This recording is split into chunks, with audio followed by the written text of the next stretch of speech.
Welcome, everyone. We're just about to begin.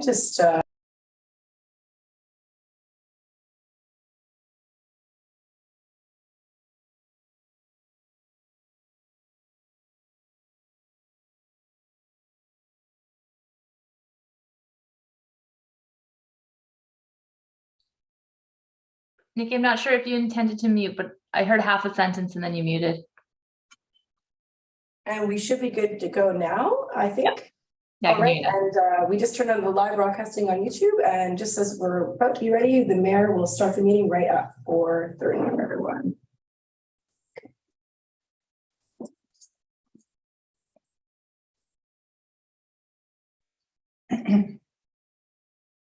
All right, it is 4:30, and I'll call the meeting to order and acknowledge that the District of Tofino operates within the territory of the Tla-o-qui-aht First Nation, Tla-o-qui-aht.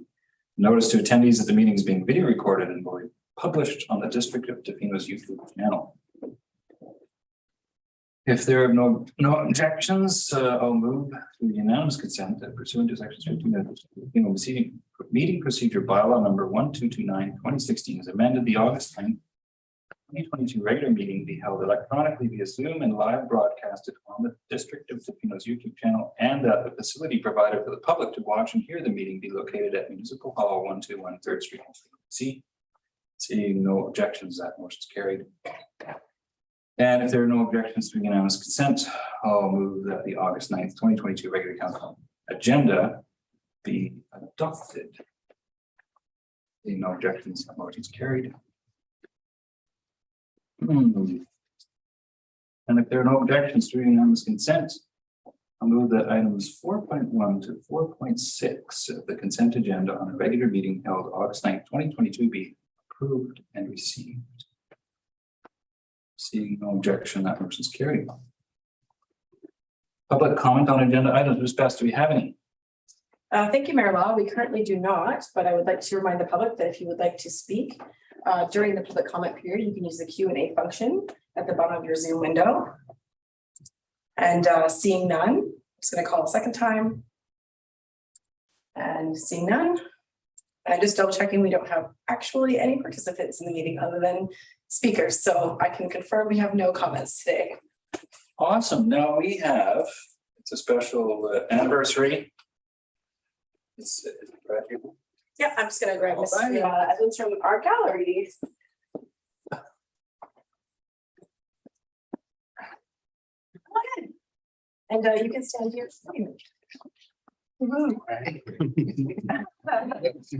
Nice.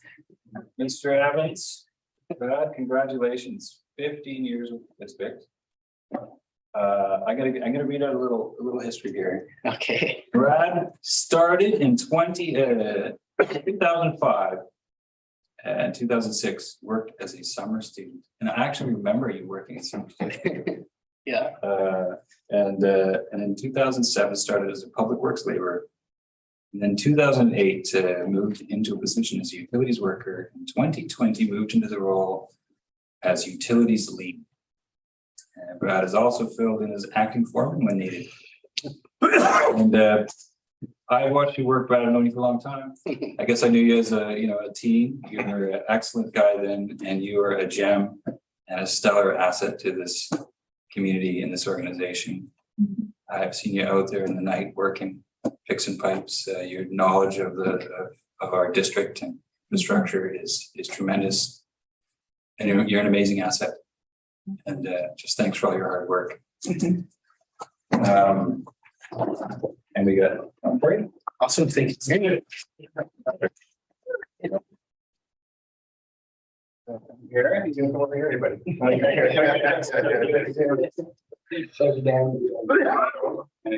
Look at that, comes with a check. Do you want to do a photo on it? Where? Over there? If Rob wants to stand behind and hold the gavel, he can do that too. You can sit in the chair. You don't need us to hold the guy.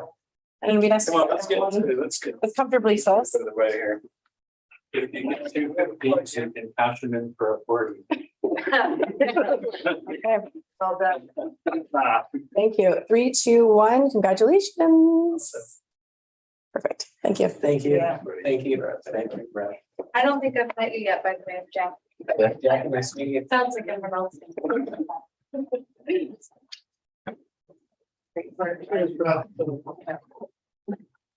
Good work, Brad. Yeah. Thank you, everyone.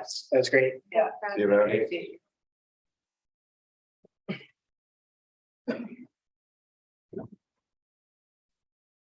to help out of my youth group.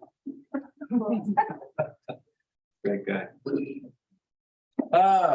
Little reminder to the public that we have the Tofino Recreation Advisory Committee and the Tofino Volunteer Recognition Committee is open for applications. So anybody online, get the word out. It's great committees to be on, do a great service for the town. We need some applicants.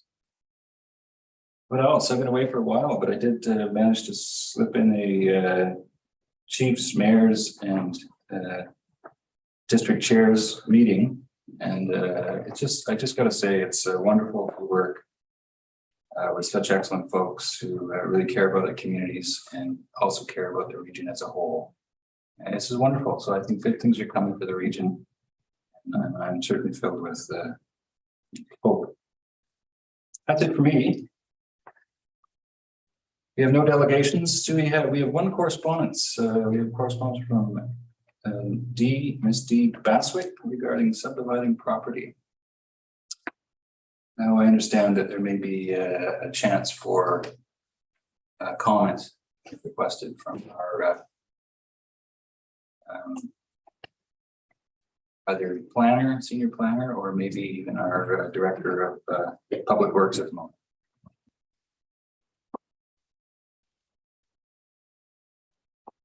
Mayor Law, if I may, I think I'll speak to this item. Oh, please. Thank you. So typically it's not my preference to speak to development matters regarding rezoning or OCP amendments without staff having an opportunity to receive an application and report back to council. So I will generally speak to the letter, and hopefully that is acceptable for council. So the letter writer speaks to their ability to subdivide the property. And in order to get to the point of subdivision, the letter writer would be required to submit an OCP amendment and a zoning amendment application. And so I did check in with staff, and to date, we haven't received either application regarding this property from the letter writer. So that would be the first step that would be required. With respect to subdivision of the property in that area, the letter writer references a couple properties, neighboring properties that are of smaller size. And so those properties near the letter writer's property went through a rezoning process prior to the 2013 OCP. So properties in that area have not been subdivided since before that time. So checking in with staff, we have continued to correspond with the letter writer, and to date haven't received an application. And this will be information that council already knows, but in an effort to fully respond to the letter from a staffing perspective, district staff don't have the authority to change bylaws that have been adopted by council. So when receiving an application, if it were to be a rezoning application or an OCP amendment, staff would have to refer to council's policies and bylaws that are in place at the time. And typically applications that are not supported by council bylaws at that time wouldn't usually be supported by staff. And so we encourage the letter writer to reach out to staff and work on the appropriate applications if there is a desire to subdivide the property. But the first step would be submitting an application for OCP and rezoning amendment. Thank you, Ms. Etienne. Comments from council, questions for Ms. Etienne? None. Okay, thank you very much. Move on to presentations and reports. So 10.1, we have a wildlife attractant bylaw. We have a report from Protective Services. I believe our manager of protective services is just entering the room. We will begin the slideshow here. Good evening, Mayor and Council. Welcome back. Let me just share a screen here for everyone so everyone can see.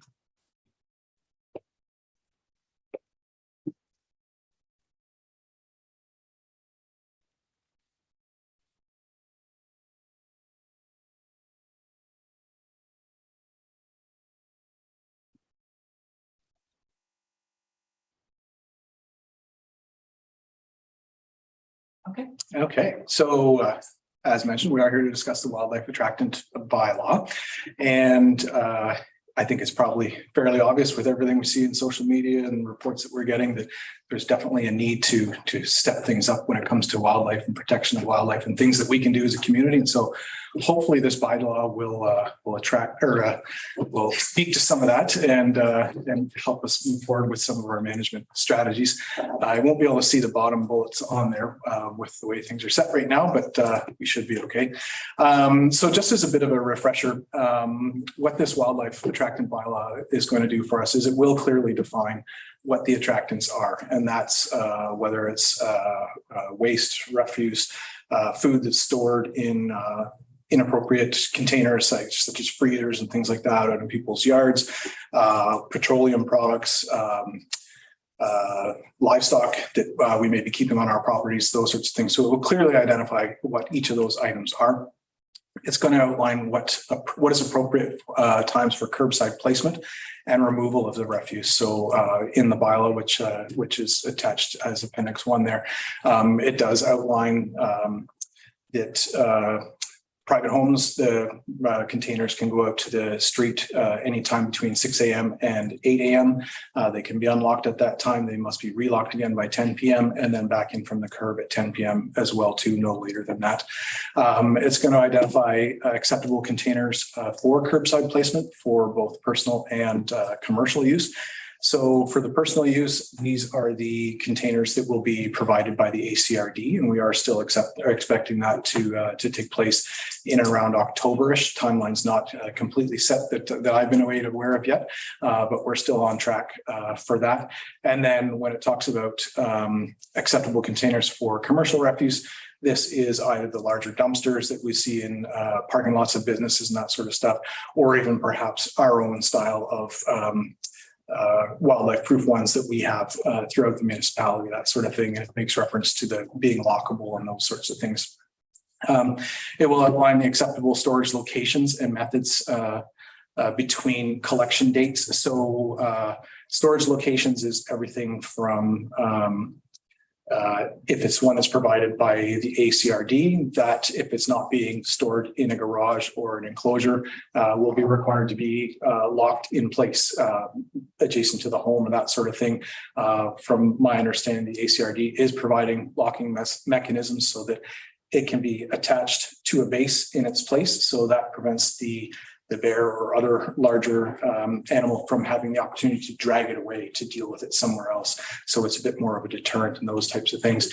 And in some cases, storage of enclosures and that sort of thing, and even possibly chicken coops and that sort of thing may mean that it's away from a footpath, away from a sidewalk, areas where you're not putting the wildlife attractant directly beside the path of traffic for humans, and they're putting some distance between those two things.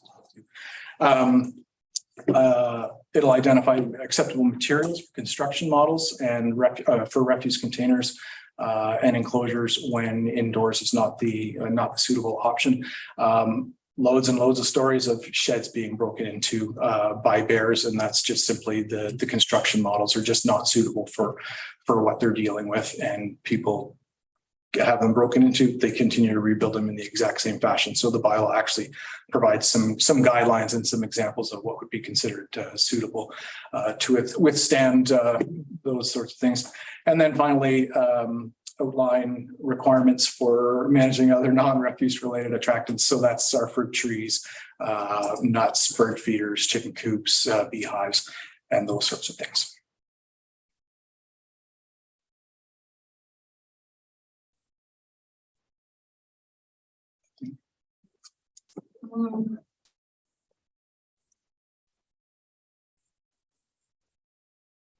Okay, thank you.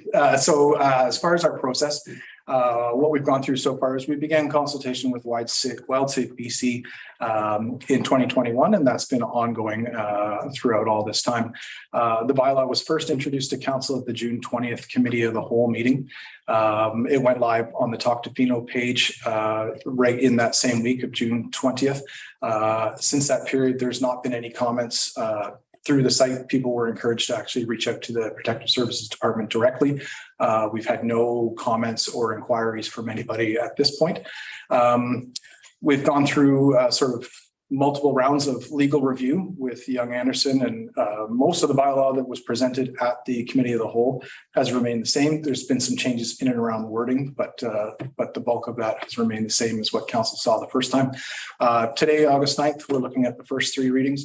Once we move forward past today, then we will be seeking ministerial approval with this bylaw, as it does fall within the spheres of concurrent jurisdiction. So we have some areas that we're able to regulate, and the province has some areas that they're involved in regulation as well. So with the help of Ms. Best, we're going to send the bylaw out for further review and just make sure that the province is happy with everything that we're doing. And then the next step will be make any revisions that may be needed or suggested from that process. And then we'll be coming back to seek adoption and aiming for an effective date of November 1st, unless for any reason there's some bigger changes that need to be made, and that might just slow it down a little bit. But that's where we're at this point. So as far as enforcement tools with this bylaw, so the way it is written, that any person that does contravene or violate any portion of the bylaw fails or omits to do anything required under this bylaw, whereas offense is a continuing one, each day of the offense is considered a separate offense. So 2 tools that we do have. We are looking to amend the bylaw notice dispute adjudication bylaw as well, and that will include fines for each offense that's listed in the wildlife attractant bylaw as being $200 per offense, with the ability to issue a $200 fine per day if it continues. And then the second tool there is what's known as an order to remove.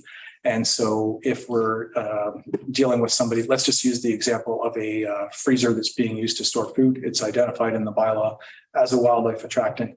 It's stored outside. It's being it's attracting wildlife repeatedly. We've asked them to remove the freezer.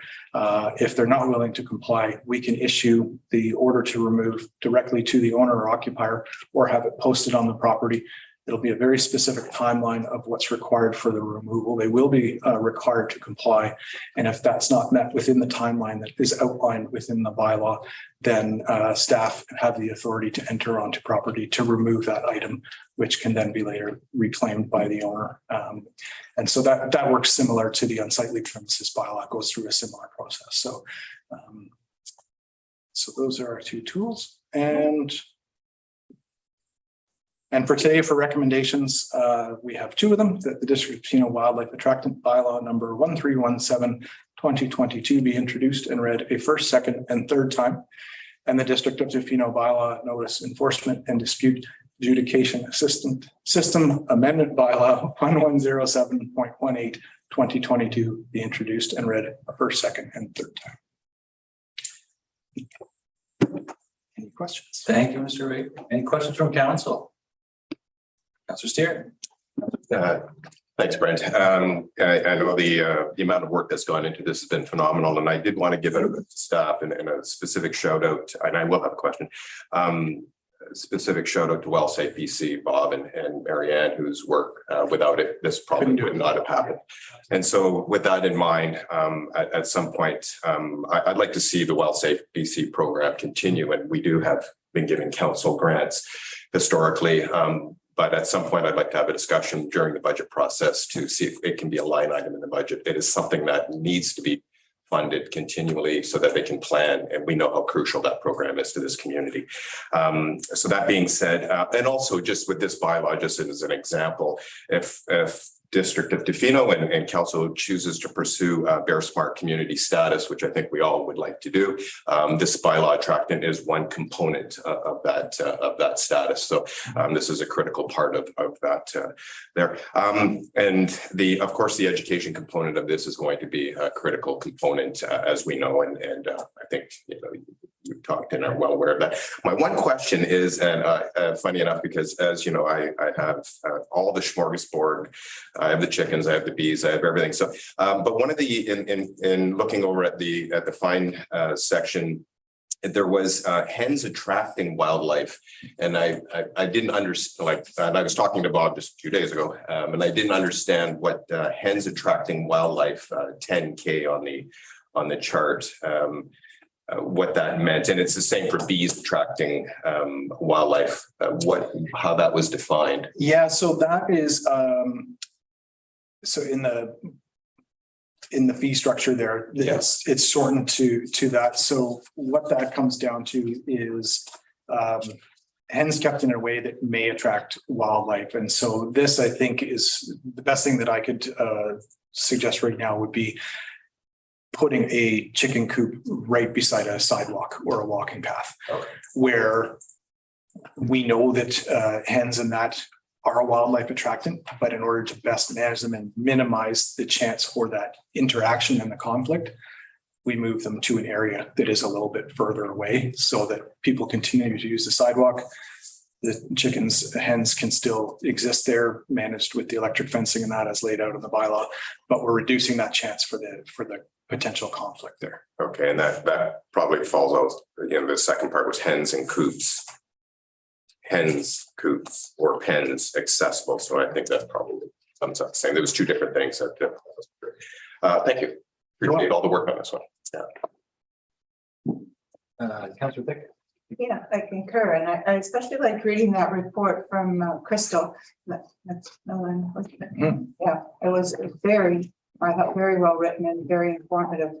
And I just I had a couple of questions. Questions and comments. Well, I read about what Port Alberni did, and I wondered whether we were going to do something similar. Where I thought it was very good that in the utility bills that their education was you are in their country, and I think that changing of the tone of when visitors come here, like, you're not being invaded by a bear, you're actually in their country. I think this messaging is very appropriate for us as well. And I thought, wow, it looks to me like the work has been done. And I just thought it was, I think my last interaction with a conservation officer and a bear on our property was exactly that. You have to, and that completely, that was quite 25, 30 years ago, but it completely changed my thinking. And I think, I hope that we can do something similar.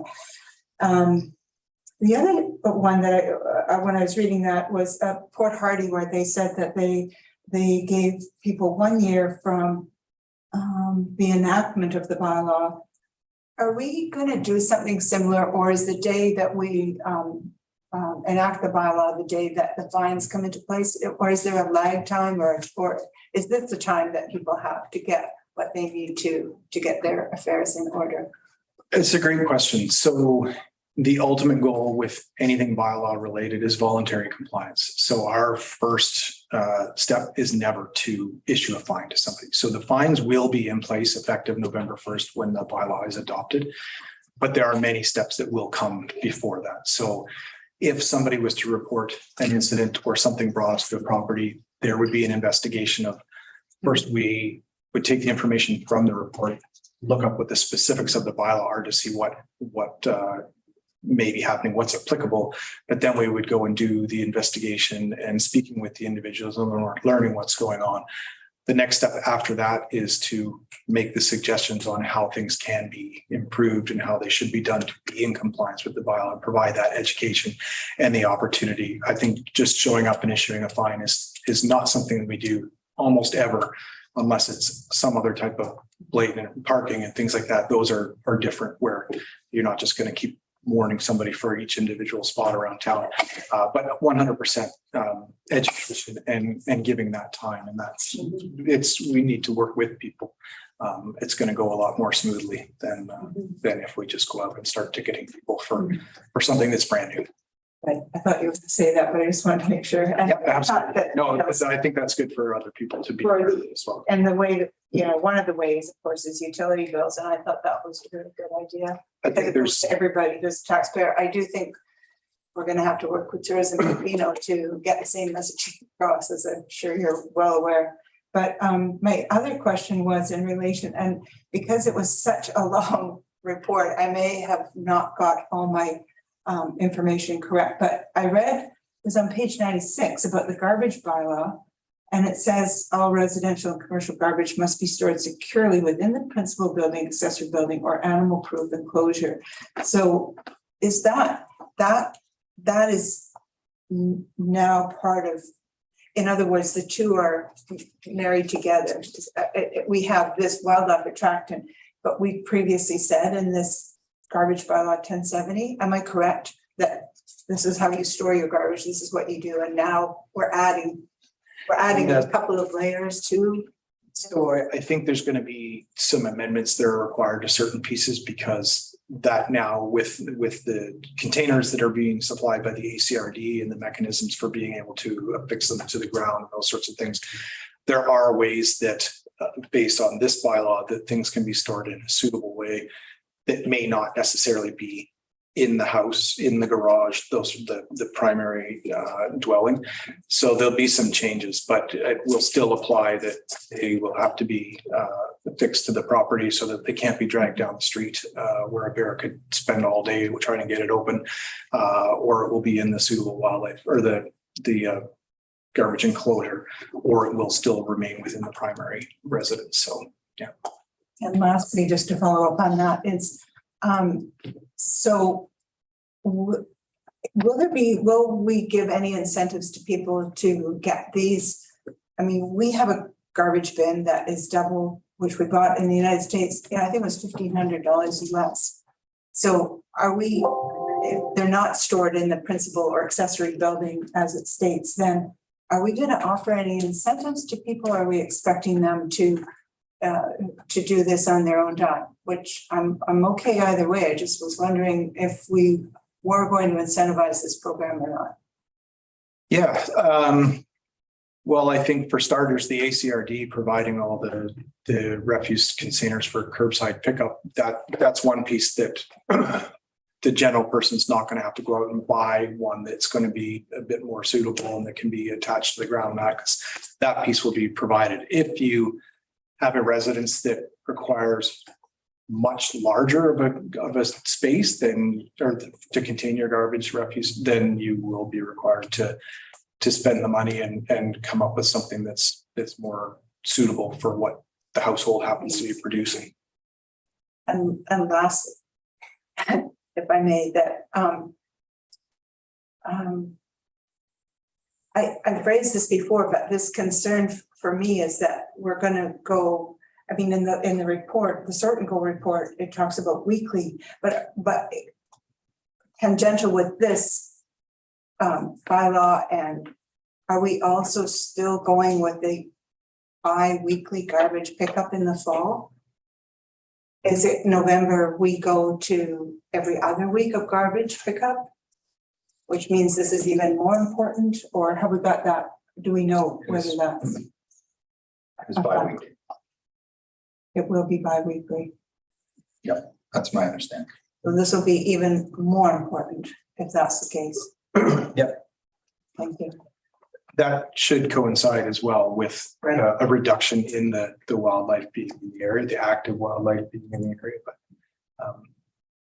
that's changing all the time as well too. So it's going to require a lot of work, a lot of cooperation from residents, visitors, and information sharing. Councilor McMaster. Yeah, I mean, I think this is great. The issue I have, and I don't mean to pick on vacation rentals, but the majority on how I drive our vacation rentals, and there's been a lot of bear incidents this year, is when people with good intentions put the garbage or the recycling out on the wrong day. Pickup comes and the pickup just leaves it there because it's the wrong day. Mm-hmm. Now, you can say it's education, which it probably is, but how do we improve that education to get the message across? And whose issue is it? Is it who should we be going after? The property manager, the owner, or whatever? Because the people, the tourists have, they have good intentions, they're just stupid. My understanding is that in these situations, the fines will be attached to the property owner. Which I feel is always the most direct way to get it dealt with, because they're not going to put up with that too often before the message will be made clear. Trouble is the damage has been done. You know, usually the bears got into the stuff and then the bear is on the hit list. Yeah, and hopefully people will learn pretty quickly and participate in improving the situation. I mean, is there any way we can be getting these property managers on garbage or recycling day to be going around and checking that the stuff's been taken in or picked up or whatever? We can certainly look into that and see what the options are for that. Because I know I've seen stuff is just left out overnight, things like that, and then the next day, all havoc. Yeah, and in the consultation with the lawyers about the order to remove and those sorts of things is this is also where we have the ability to show up at a property and say, this is not to be here right now. You have to remove that immediately. And so, you know, in speaking with them, they said if it's as simple as a garbage can, then it can be pretty much immediate. You don't have to wait 24 hours or 48 hours, that sort of thing. It can be seized right away, and then there can be fines and the fee for collecting the refuse and those sorts of things. Larger, more significant issues, then you are required to give people more time to deal with it. But for something that is a garbage can that is left there, or what we often see is that people don't pay too close attention to what's going into the garbage can, but the collection contractors do, and they will leave items behind. And so when you have a problem house that leaves the garbage cans out for multiple days after collection, they may be half filled with things that shouldn't have been in there to begin with. And so again, those are things that the order to remove can be quite immediate and have those dealt with or removed on their behalf. And then again, they're going to be paying for that as well. And the other thing you see is when people check out, they'll just put the garbage out. Doesn't matter whether it's garbage day or whatever, they just put it out on the driveway, thinking they're being helpful.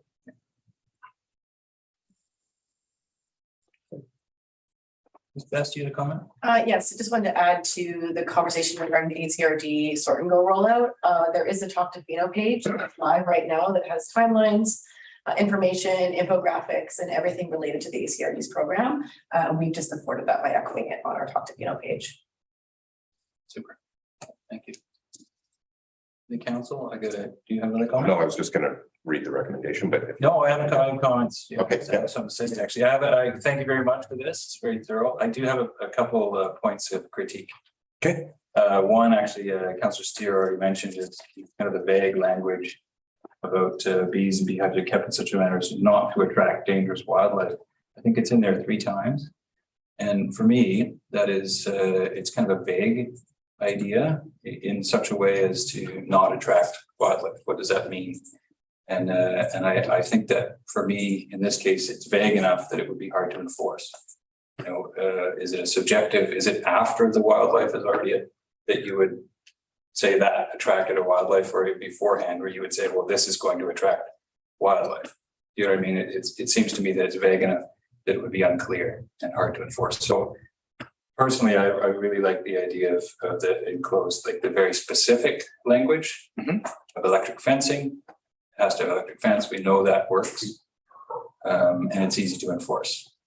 It's very clear and easy to enforce. That's my comments on that language under section 4. The other thing I have a comment on is under section 2. There's a list A, B, C, and D. And one talks, food, grease, beehives, bird feeders. And section B is fruit, whether in containers or fallen. Now, I suspect this came from somewhere else, like, where there's lots of trees and fruit trees, and there's not a lot of natural fruit like we have here. The issue with me is that with this particular one, is it is also vague to me, and in this case, I can't see how that would be enforceable. is that every owner or occupier of real property must ensure that on the property, any fruit or nuts picked or fallen from a tree, bush, or shrub on a parcel are collected and stored in such manner so as not to attract dangerous wildlife or deer. Well, we know that most of Tofino is covered in fruit-bearing shrubs and bushes. Yeah. It's just everywhere. And so, you know, whether it's salmonberries or huckleberries or evergreen huckleberries, they're on and on and on the list goes, and that's natural vegetation. The birds eat it, the bears eat it. That's a natural thing, and it's on property. It's on everybody's property. Right. So in this case, this one particular would be in my rationale, vague and unenforceable.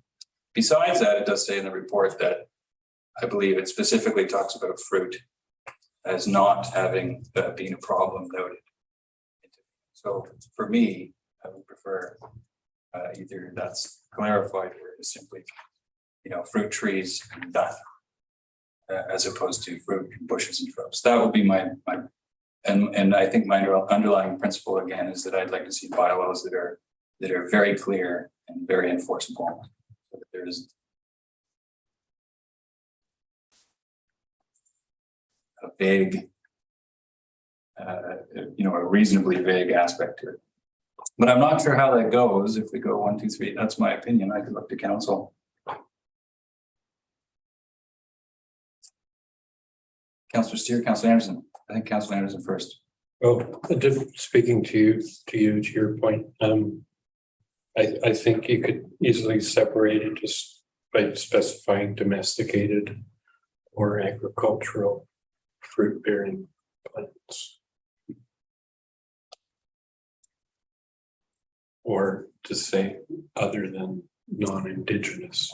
Yeah, I think personally the underlying thing is that Either way, yeah, it's easily defined. yeah, we could do that, or just, I mean, I don't think there are problems. There's so much fruit going around that I don't think somebody's raspberries are going to be a problem. I don't think they have been. I don't think they will be. That's my opinion. I have not heard of too many reports of bears ravaging somebody's blackberry bushes. And I do feel that it probably speaks more about, let's say somebody has multiple apple trees that they're just leaving all the fruit there to stay on there. And as it starts to decay and becomes more and more sweet, perhaps it's becoming more of an attractant.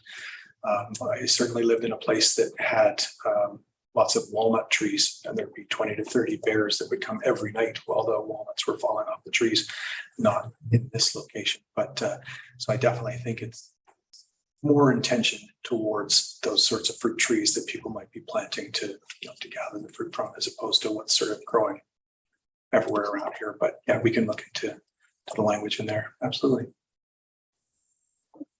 Councillor Steer? Yeah, I think that's been echoed. My only question would be then is in terms of the recommendations here, would we need to change to be able to go to first, second, and third? Can we still do that, or do we have to make those changes before we can do that? It's best. Thank you. It's in regard to the nature of the changes. So if the bylaw were to be redrafted under section 412, where it states fruit nut trees picked or fallen from a tree, that would be best to probably go to first and second reading, so we can come back with amendment if council so chooses. No further directions really needed at that point, just first and second reading with direction to staff to come back for third with those minor changes. Once third is given, then we would move to ministerial approval after third reading. However, it's just it is a minor change. It's a 1 or 2 words that you might be looking at, and council would have to decide on what that change would be. So staff can develop that and come back to council, or council, if you like, could do that today. However, we have been through the process with our legal team, and this was approved based on other municipalities and other existing wildlife attractant bylaws. And speaking from experience from Whistler specifically, when this inclusion was not made, then fruit-bearing trees were planted and grown, and then this was brought into the community and those trees had to be removed. So in absence of removing trees from property, this prevents that from happening beforehand. So if you have been in Whistler recently, I would like to say there was 4 very large cherry trees in the very beginning of the gateway that no longer exist because of the wildlife attractive bylaw. And the community was not happy to see that removed, but it was for the greater good of protection of bears. So I would caution council to make amendments on something like this before we could have a legal review to see the impacts. Yeah, just Management. thank you, Ms. Best, for that. I just want to point out, I mean, we're not Whistler for one. No. And I specifically was talking about the language of this, making it vague, including bushes, shrubs, etc. So my point is, underlying point with all bylaws, especially these bylaws, is that they must be clear and enforceable. That's the point. So I would like to say, to make sure that the language is clear and enforceable. At this point, I don't think it is. So that's my counsel. Council Anderson? Yeah, I think one of some of the worst bylaws we ever had were drafted by council at this table.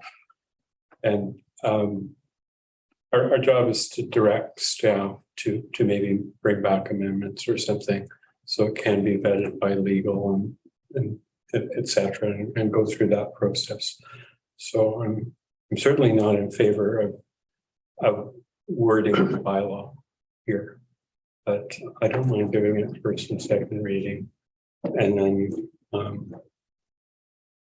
just asking staff to come back with something for third reading, and that takes into account the discussion that we've had today.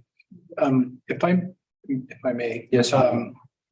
Just now that I have eyes on the specific line in there, any fruit or nuts picked or fallen from a tree, bush, or shrub on a parcel are collected and stored in a manner so as not to attract dangerous wildlife. So I don't feel as though it's necessarily talking about what's just naturally growing on the bushes, but what we might actually be wanting to keep and harvest as food or whatever, that we're not then gathering that, collecting it, and storing it in a place that is a wildlife attractant. That's personally how, as I'm just reading it right now, I'm reading it in that light, and not necessarily just what we're all surrounded by on a daily basis through this time of the year. So I don't know if anybody else sees it that way, but that's how I look at it. Councilor Chalmers, nice, thank you.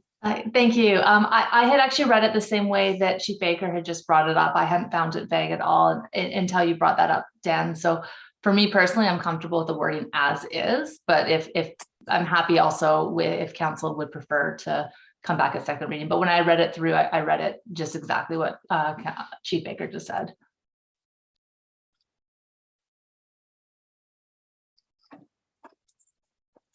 Well, I mean, I would like to see the language cleared up, but that's what I would like to see. I'm happy as it is. You're happy as is, because right now, it's possible for people to be fined for having fruit on the ground, on their property. That's what's possible. That's what council wants. I don't. I mean, I got the thing with trees, fruit trees. There's not a lot of fruit trees in Tofino. They don't grow very well here, but I got it. It's not like Oak Bay or somewhere else where fruit trees grow. They do not grow very well. So my feeling is it's important. But this is what it says: is that it's possible for people to get fined or have a bylaw fine for having fruit on the ground. Councilor Anderson. I think the whole context of the bylaw itself kind of defines about providing an attractant, or making an attractant, being responsible for an attractant. That we're not responsible for wild berry bushes growing on our property. I think a court would interpret it as a bylaw aimed at property owners being irresponsible in the keeping and in the production of fruit on their property. So I think that's what's missing here. I mean, if you go into the wording of it specifically, I think, yes, that's one interpretation.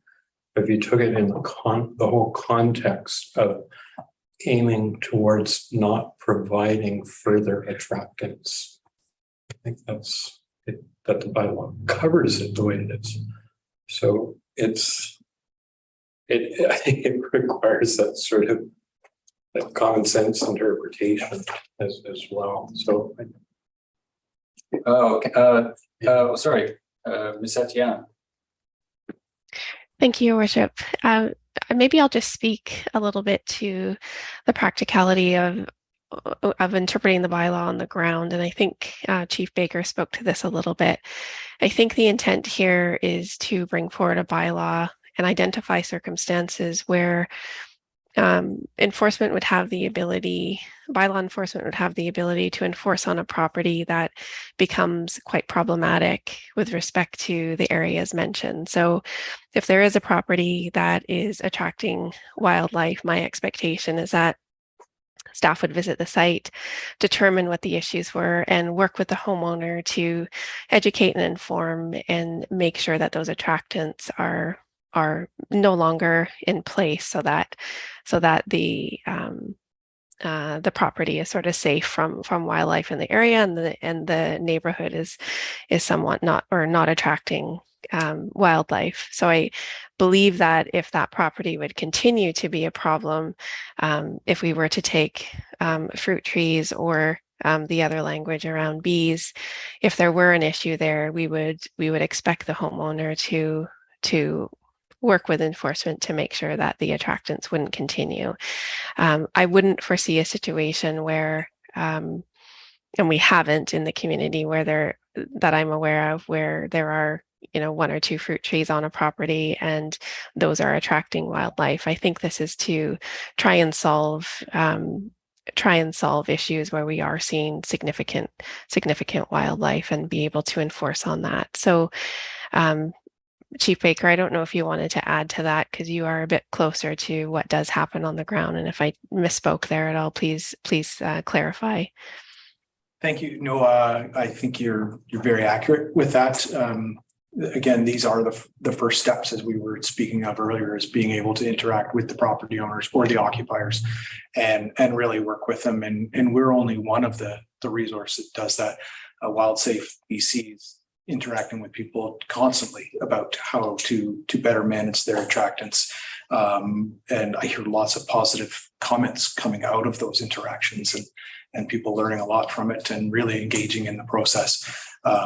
So again, the ticket's always the last resort, and really the ultimate goal is to minimize the wildlife interactions. And so this is just one piece that is included so that it's not being overlooked and then added later on if it does become an issue. Ms. Bess. If I may, I can put up the item of the bylaw on the screen for everyone to read, because it is an entire full sentence that refers to dangerous wildlife as well. So it's not about attracting just individual pieces of wildlife, it's specific. So I'm going to show right here. So this is the clause, just to confirm with the mayor. This is the reference point. That's right. Yeah. So for everyone's clarity, I think it's important to read aloud what it states. Any fruit or nuts picked or fallen from a tree, bush, or shrub on a parcel are collected and stored in such a manner so as not to attract dangerous wildlife or deer. So I'm thinking, and correct me if I'm wrong, Mr. Baker, that this is regarding the dangerous wildlife and deer only. So if birds or domesticated animals are eating berries on grounds, that's not really something that would be enforceable or an issue. No, this would be coming to us not by us seeking it out. Something like this would be coming to us based on possibly a neighbor saying, I'm concerned because the bears are in my neighbor's yard every day eating the fruit that is just left on the ground. That would engage us in the process of reviewing what's going on and actually investigating, and then working with the occupiers to determine what is the best course of action. Not just driving around looking for people with fruit on the ground. Absolutely. So Yeah, that's not my point. I just want to clarify my point, and then we'll get over it, because it sounds like I'm the only person with an issue, but I like bylaws. I think the best practices for bylaws is that they are clear and enforceable. Right, and this one is not, and there's some unclear language, a couple places, and I'm just saying a few places, it's a great document. Okay, I just want to make that clear. I still think this is vague and unenforceable, and I'm not compelled by the arguments, but we can move on. If council does not agree, we can move on. But I would like to note that when we make bylaws, it's best if they are clear and enforceable and we know exactly what they mean. If we have to debate in council what it means or how it's enforced, or maybe it's unclear, but we won't enforce it anyway, unless that is not the way I like to see bylaws written. Okay, for obvious reasons. You know what I mean? Is that if we write something, I like it clear and enforceable so that everybody knows what's going on. There isn't a need to debate it either on the spot or now, or maybe we're not going to enforce it, but we'll talk to them first. That's my point. That's the point I'm making. But having said that, I see that councillors would like to move on.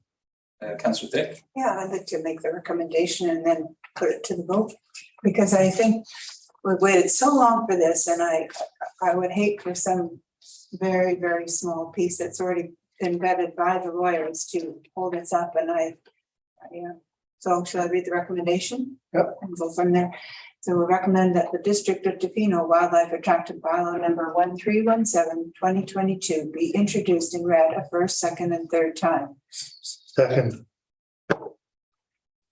All in favor?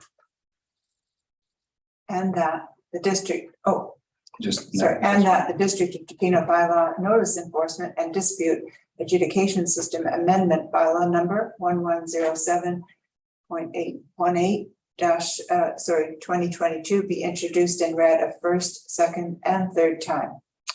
Any comment? All in favor? Motion's carried. Did I say motion carried first time? Second. We did. Did I? Or did you just second it? I seconded both. Seconded by Councilor Master twice. Redo those minutes, and then okay. Well, that's we already called it. All in favor?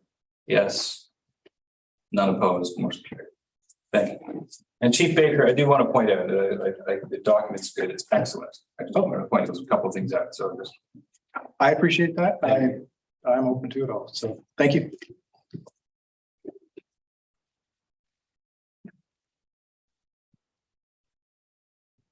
All right, 10.2 zoning amendment, permission to proceed 521 Cypher Crescent report from community sustainability.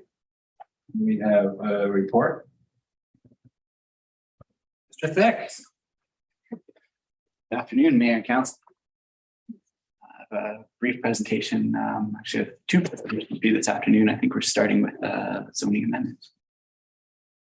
So, one moment, please.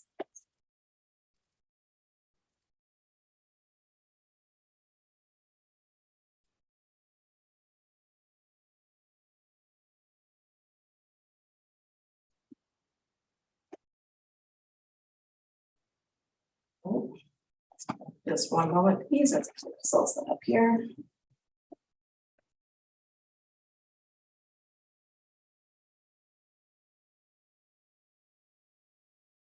Thanks, Nikki. Okay. Thank you. So this presentation has to do with the zoning amendment application for 521 Cypher Crescent that appeared as part of the council package. It's worth noting that we're just at the permission to proceed stage. So this is kind of our initial look at this application. The application was received on May 30th this year. As I noted, it's a permission to proceed report. So really the purpose of this report is kind of a general introduction to council of the overall concept, an opportunity to seek some initial council feedback, decide whether to hold a public hearing, and even before that, decide whether or not we want to move forward with the drafting of a bylaw that would facilitate this development. The location of the proposed development right on the corner of Cypher Crescent and Campbell Street, a fairly prominent site in town. And the proposal is really for a 3-story mixed-use building, commercial retail at the bottom, 2 stories comprising of 20 units, multifamily apartments above. There's a little bit of uncertainty as to the tenure of the units. The applicant would like to, as much as possible, maintain them as purely rental units. However, in order to actually finance the development, some of these units may need to be strata titled. This is something that we're still trying to work out with the applicant at this point, as it may impact the affordable housing options and the community mandate contribution. One of the things that I would like to point out in this this presentation that was maybe not completely clear in the staff report, and I apologize for that, is that one of the commercial spaces is intended to become the home of daylight cannabis. So this works in conjunction with the temporary use permit that's currently issued for daylight cannabis. They are operating out of an industrial area. Staff and council have been quite clear that we're not interested in entertaining a rezoning for that. And so this proposed development, part of it would be at council's discretion, of course, to potentially provide an opportunity for daylight cannabis to move into one of the commercial retail units. This would be something that is considered through the drafting of the bylaw that will be coming towards council should we move forward today. But I apologize if that wasn't made clear in the actual initial staff report. However, that is going to be one fairly important component of this particular application should we move forward to drafting a bylaw. Back one here. Skipped ahead a little bit.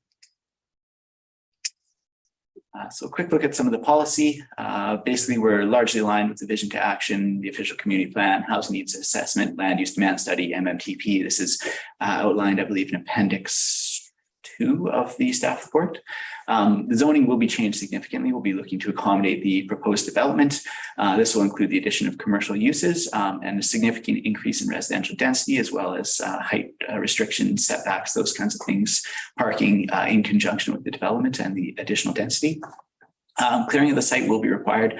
There are no noted environmental development permits on the site and no noted environmentally sensitive areas. However, there will be a significant loss of vegetation along that, along the Campbell Street frontage. It's worth noting that there will also, in conjunction with the development, likely be some frontage improvements required. So while we will be losing that vegetation, we will be improving the pedestrian access along that particular stretch of Campbell Street.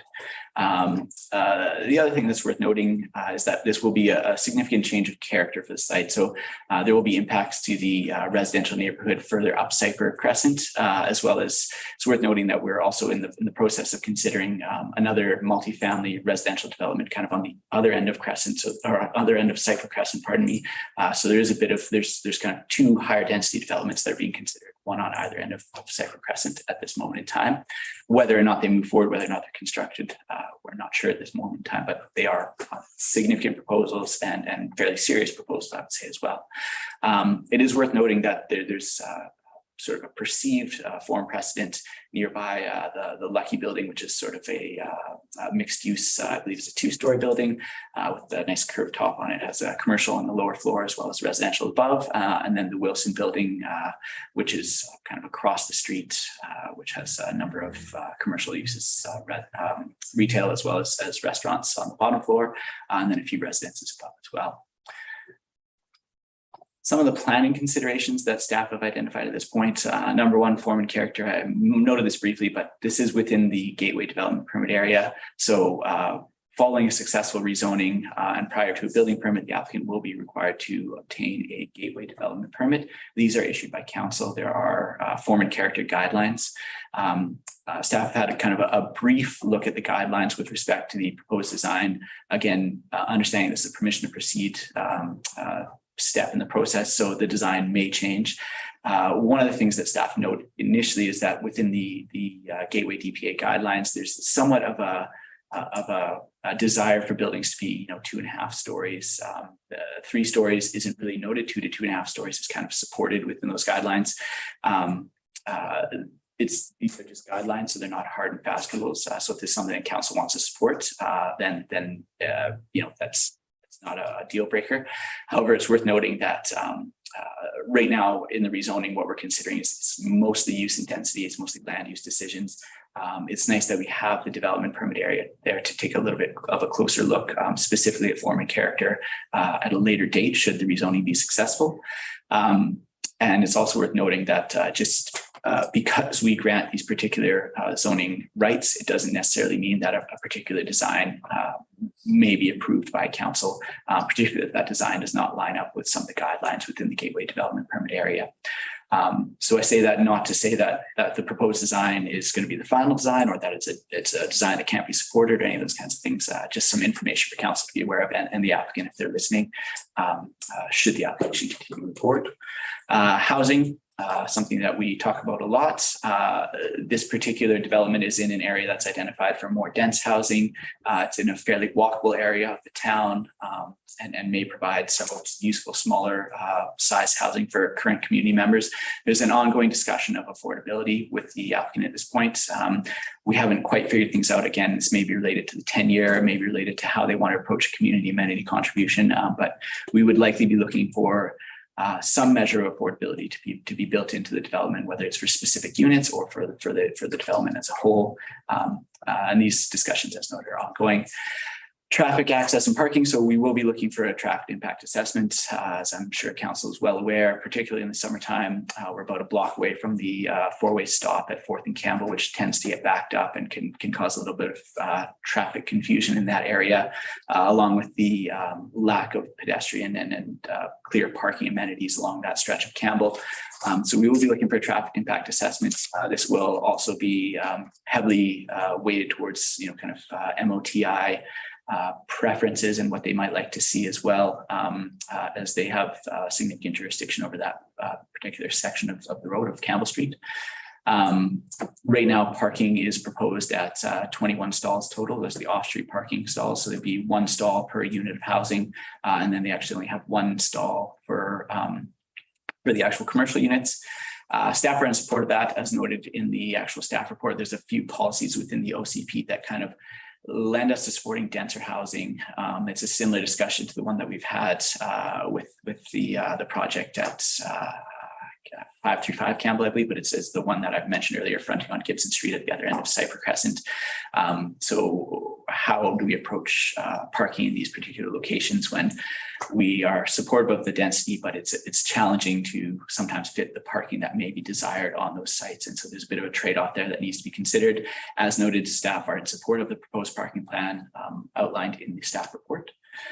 Servicing, there's nothing crazy here outside of the normal concerns that we generally have with servicing. So we'll be looking for a servicing brief as well as water modeling to understand the impacts of the proposed development on our infrastructure.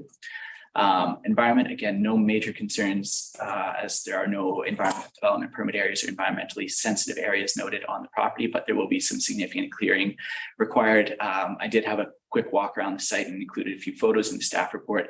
I didn't notice any old growth or what we would consider old growth trees on the property. However, there are certainly some nice cedar and hemlock and things like that there, and it does provide a bit of a nice buffer.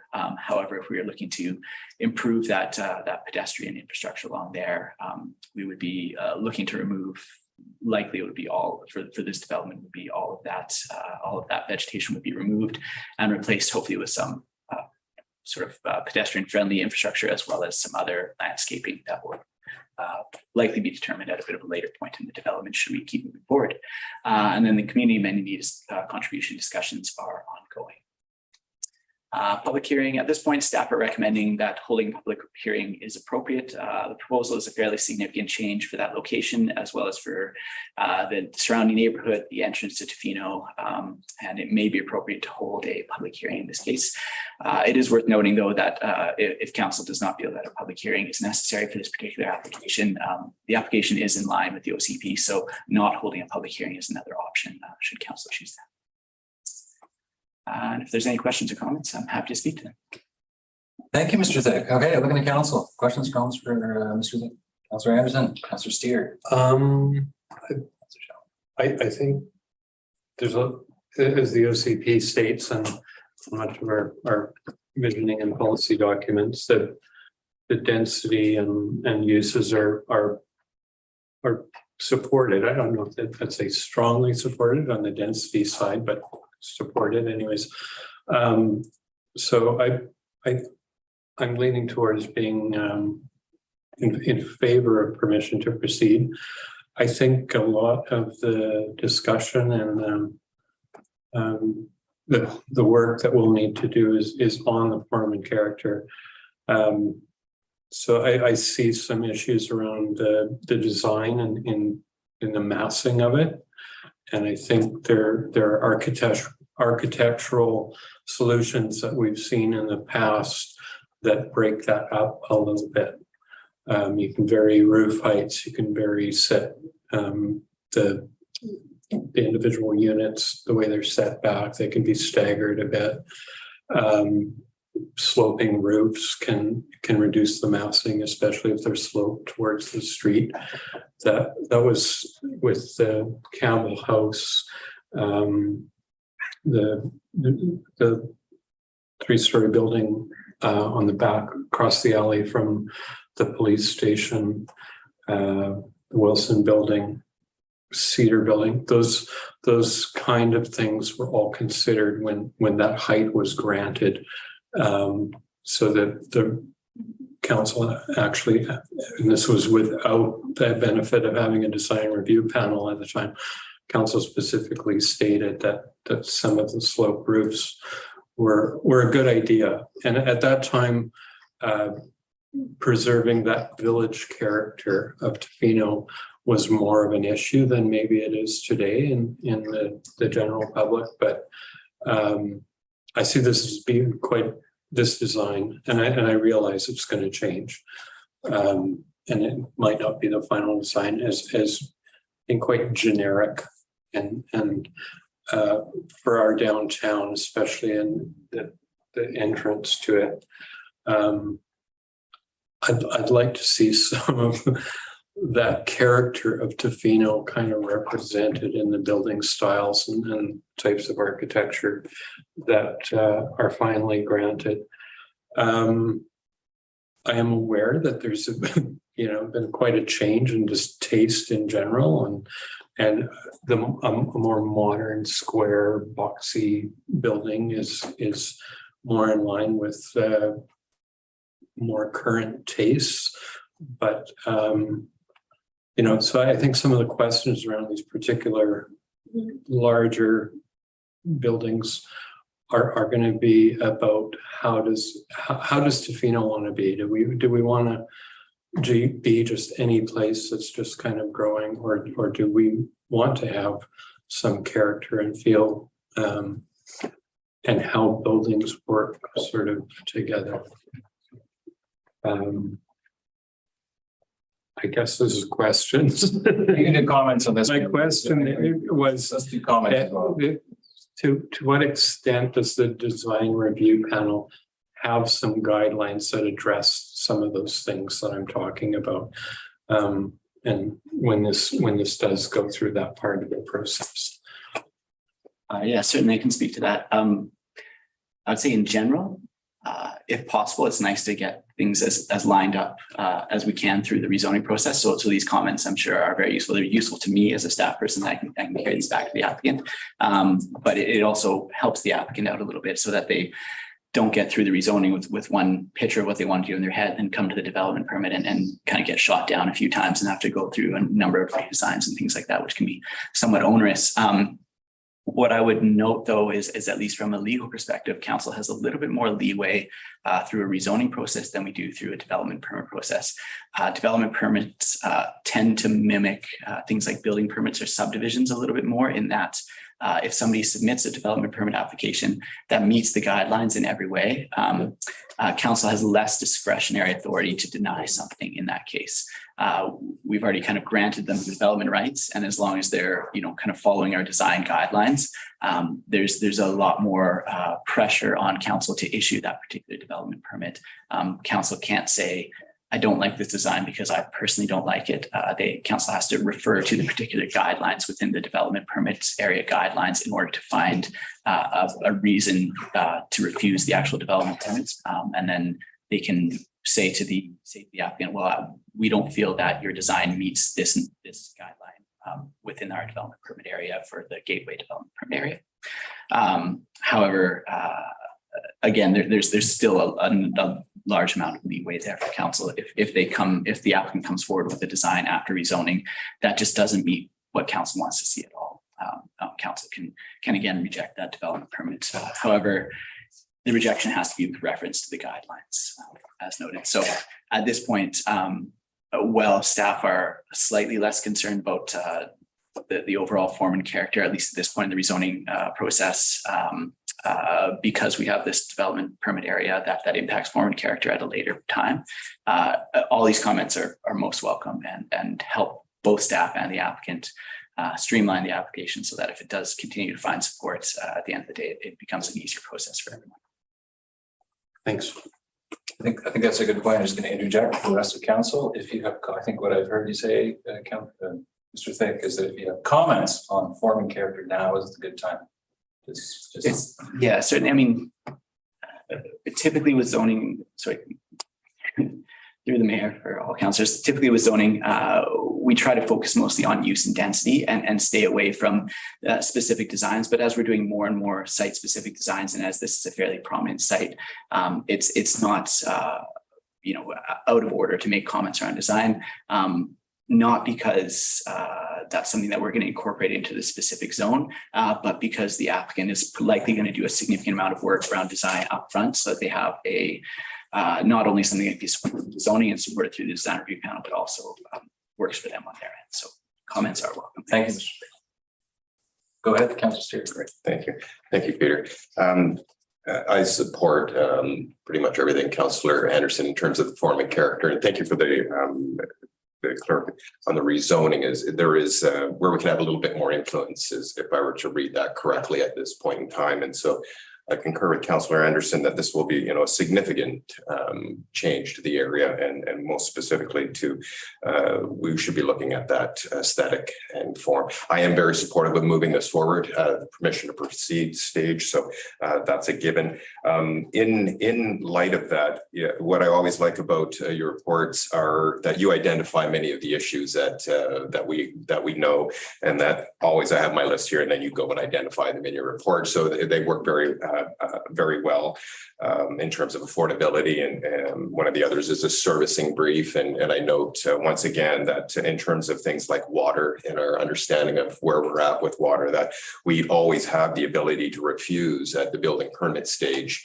So that's something key, I think, to remember, that if we do get the information that we can't support this with the infrastructure that we have, that at that point we do still have the ability to not move something forward. That being said, I'm very supportive of the housing component of this. I think the affordability, the tenure is one of the questions I had, and of course at this stage you guys are still in discussion with the developer. So when that gets a little more clear, I think the question of how we might move on the affordability factor will come into play. I did want to, as was noted, wasn't in the report, but that you noticed in terms of, and I support very much the applicants with the TUP that for daylight up in industrial, we know that probably wouldn't have been supported in terms of that location in the long term. So I really applaud them for being proactive on this. I do have some concerns around the location specifically for daylight, and it's for two reasons. One is I can't remember, but in terms of proximity to schools, I haven't made the measurement out, but I know that there is some concerns around how close that proximity. So if that might be a game changer for them right off the bat with the discussion.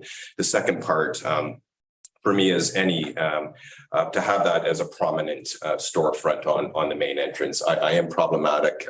If it was a tobacco shop, I'd probably have an issue with that. If it was a liquor store, I'd probably have an issue with that as well. So if it was not a front facing on our main drag, if it was in one of the back commercial units, probably more receptive to that. But I would certainly have concerns about having that as a front facing item on our main drag right as we come into town. So that was a side issue that just noted here as it came up in your verbal report. So that's all I'll say now. I am excited about the fact that potentially 20 units of housing in an area that we highly support that. To the second part is around some feedback on the public hearing. Once again, it's one of those where it's an extra step. I believe it's very well supported in the OCP around density, around the ability to create that kind of density in the areas that we really want that to be. And we're talking about some of the issues around creating those public spaces so that, the sidewalk out front, I think we can create a nice public space there as well that has that mobility factor. I'm not concerned about the parking. I think I agree with staff that I'd rather park people than cars. And if I can put more people on a piece of land than cars, and I think staff have worked really hard in making transportation, or that less of a need for transportation, prominent in a lot of their reports. I think the multimodal transportation and all the work that's done there with the multi-use path transit coming into the system, the ability to make it a walkable downtown core. So that's all supported there as well. I'll finish with that just to say I'm excited to see this move forward, but I do have those concerns around form and character of something that's very prominent in our front. And also there was some discussion. I looked at the V2A and there was a little bit about that that front facing part of Campbell Street and that plaza, for lack of a better description, and the ability to create a public space there that is welcoming, where vegetation could still be in place. Because I think there will be some removal, there'll be no question, but we know the value of having vegetation on properties for a variety of reasons. So I'll stop there and thank you. All right, we have Councillor Challenger, and then we've got Councillor Chalmers up ahead there, and then go from there. Okay, thanks, Mr. Thick. And I would say I don't have a ton to add. Is what Councillor Anderson and Councillor Steer said. I feel very similarly, so I don't want to repeat that. And that's as far as everything, as I'm in favor of moving forward, permission to proceed, as well as a lot of the design points they mentioned.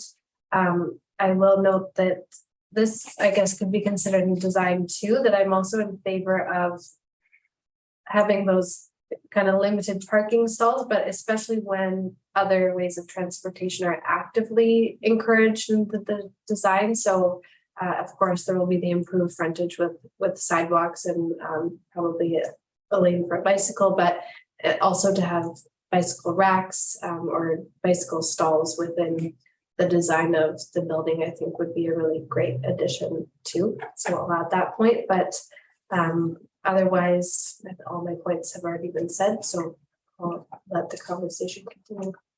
Super, thank you. Councillor Chalmers.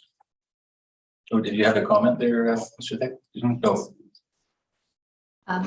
Thank you. I too agree with everything that's been said, and I will reiterate it as being permission to proceed. I think it's important to hear. As I was reading through, I thought it was a great application. It fit everything that we've been looking for with housing and all that. And it wasn't until I got to the picture that I kind of paused and I went, "Oh wow, that's a big change." And I do think there will be comments from the community about it. And I really appreciate what Councillor Anderson said, as I was struggling with my emotions to the photo of the change in the front versus the importance of the housing and the land use of it. But what Councillor Anderson is saying about how you can create something that large that kind of fits more naturally within what Tofino is I think were great comments. So I definitely support those.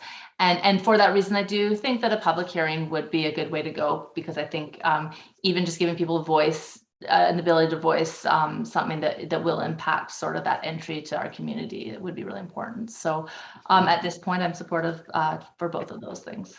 Thank you. Thank you, Councillor Chalmers. Over to one of you, Councillor Thick. Yeah, thank you. And I do have the same concerns as Councillor Anderson initially voiced, and that is the aesthetics of this very prominent piece of land that sits right as you enter Tofino.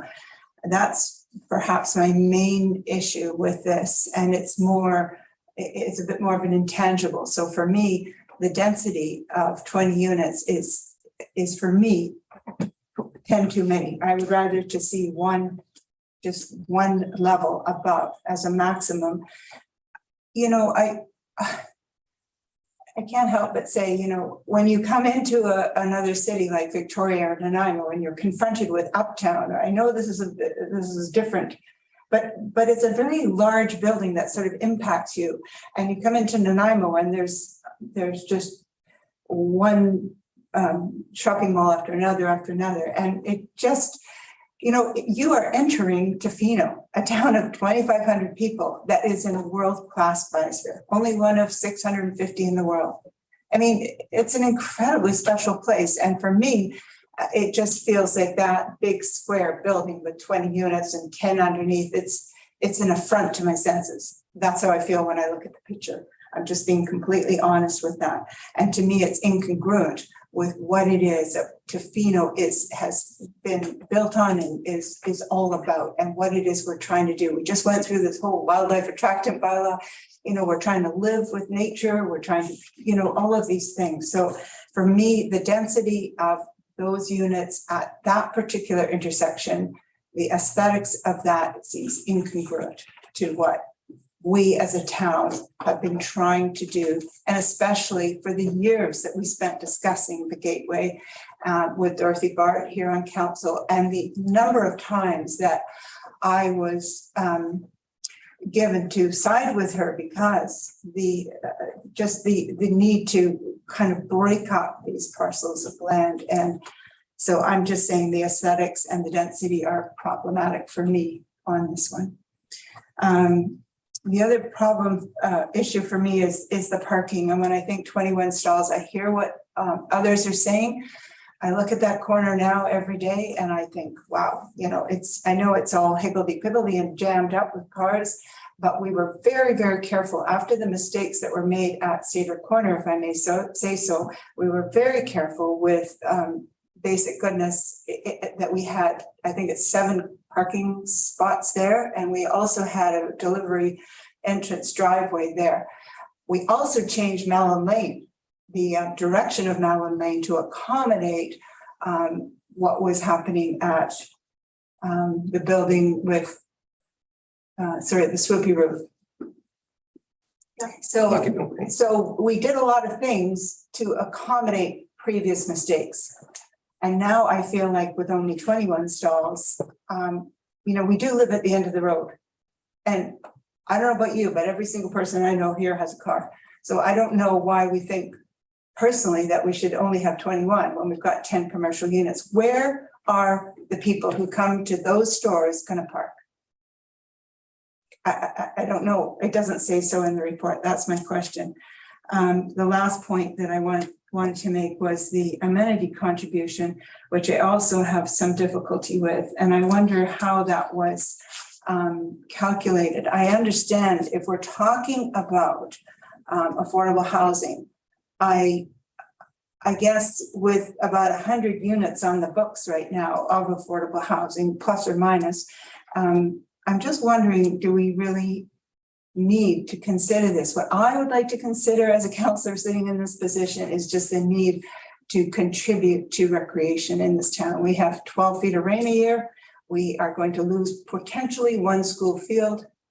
We have a very tiny indoor facility. I just think that the need for recreation with all of this infrastructure coming on board for housing is absolutely critical at this moment in time. So I would like to see personally that when I looked at the tax assessment for that property, it's about 900,000. When I look at the properties adjacent to it, the Wolf and the Fog and the other one, you know, they're over 2 million. I'm just asking the question at this very beginning point, what is the upzoning that this property could potentially be given? And how will that how would the benefits of that upzoning be given back to our community in the most beneficial way at this point in 2022? And that's why I stand behind my thinking that I would like to see that is as critically looked at, that should there be an appraisal for this property when it goes from an R1 to a CD zone? If this upzoning were to take place, how does this community benefit in terms of recreation? And that's where I would like to come from in this. I'm less concerned myself about affordable housing, and I'm more concerned about recreation opportunities for people who live here and the amount of rain that we're suffering from some years. So I would like to stop there. I'm marginally in support, but I have those main three considerations: the aesthetics and the incongruency with our town. I have a parking problem, and just questioning the number of stalls that we're saying is okay. And the amenity contributions I would like to see go towards recreation. So I'll leave it there. Thank you, Councilor McMaster. Yeah, I'm happy to see this proceed. I am cautious about going to 3 stories. I remember with anguish the months we spent discussing the Gateway DPA, and I know it's only a guideline, it's 2.5 stories, but it makes me think, why do we bother it in guidelines? So that is my only hesitancy on this, and I'm happy to see as much affordable housing as we can get. Thank you, Councilor McMaster. So I'm going to echo what everybody else said. I'm generally in support of this. I think it's too tall. I think 2.5 is good, even though that may cut off some of the developments personally. My biggest hesitation, my biggest thing on this one would almost make me vote against it, to be honest, is that, and I'm going to be really blunt, it's huge and really ugly. And that's my opinion. And it's the last thing I want to see, something like that. Maybe I should say ugly, maybe I should say uninspired. And I want to say the Lucky building next door is, in my opinion, excellent architecture. As are many of the other developments in town. And I think form and character is really important for council to consider. It's there forever. It's there for a very, very long time. It's what people see. It's how we frame our town. So I personally, I know the applicant's probably listening, but I'm going to support this. Going to permission to proceed. I would also like to see it go to a public hearing. But I would really like to say, like the form and character of this building is very important to me, and I imagine it's very important, like many of the councillors, to the community. So that would be my one thing. I'd also like to see the affordability, as you are very well aware of, and I'm happy to see that the commercial. We do have the RCP does talk about a 5-year unofficial moratorium, so to speak, on commercial development. There's a lot of commercial development here, which is going to obviously need, employees, which are going to need housing, which may exacerbate our housing problem. But in this case, it's nice to see that its intention is to replace an existing business, Daylight Cannabis, and I agree with Councillor Steer that front-facing illumination. Those are all that I have. So I think we've got. I think that's good for you, Mr. Thick, and hopefully the applicants. Thank you for your comments. In that case, we can move to the motion. I just have a quick question for clarification. Sorry, I kept hearing 10 units of commercial. My understanding from reading the report was 4. Yes. Okay. Thank you. 4 units. Yeah, it's 4. So I meant to say not 10, but I didn't say 10, did I? No, Councillor Thick. Yeah. Yeah. So let's go then. That staff be authorized to proceed with further review of the 521 Cypress Crescent zoning amendment application, and that a public hearing be held in association with the application. Seconded by Councillor Challenger. Any further comments?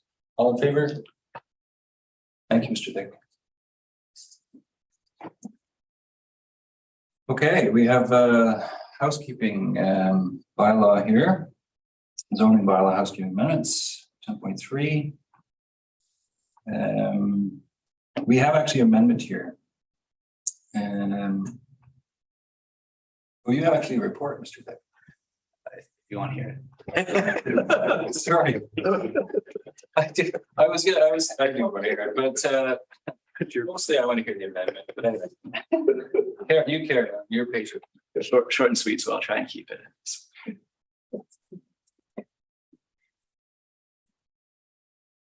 I'll just start as we're getting the PowerPoint presentation loaded up.